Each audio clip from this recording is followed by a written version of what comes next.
ચાલુ લગ્ન ફેરામાં વરરાજો દુલ્હનને માળા પહેરાવે તે પહેલા જ દુલ્હનને આવ્યો હાર્ટ એટેક. ખુશીનો માહોલ માતમમાં ફેરવાયો. જી હા મિત્રો, મોટા સમાચાર. ઉત્તર પ્રદેશની રાજધાની લખનૌમાં મહિન્દાબાદ પોલીસ સ્ટેશનની અંદર હદ વિસ્તારમાંથી ભવના ગામમાં શુક્રવારે લગ્ન હતા. તે દરમિયાન વરરાજો દુલ્હનને માળા પહેરાવે તે પહેલા જ તેનો જીવ ગયો. જી હા, મોટા સમાચાર.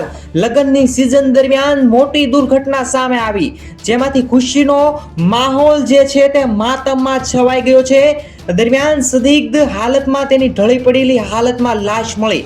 વરરાજા દરમિયાન સ્ટેજ પર દુલ્હન શિવાંગી અચાનક ચક્કર આવતા પડી ગઈ અને ત્યારબાદ તેનો જીવ ગયો. ડોક્ટરે શિવાંગીનો મૃતદેહ જાહેર કર્યો છે. ત્યારબાદ મોત બાદ સમગ્ર ઘટનાને અંજામ મળ્યું તે પરિવાર દ્વારા ઘણી બધી માહિતી મળી છે. શનિવારે સવારે પોલીસ સ્ટેશને પહોંચ્યો. પ્રાપ્ત માહિતી અનુસાર ભદવના ગામ નિવાસી રાજપાલ શર્માની દીકરી શિવાંગીના લગ્ન હતા. તે દરમિયાન આ સમગ્ર ઘટના બની છે. જેમ બને તેમ આ વિડીયોને શેર કરજો. જય હિન્દ, જય ભારત.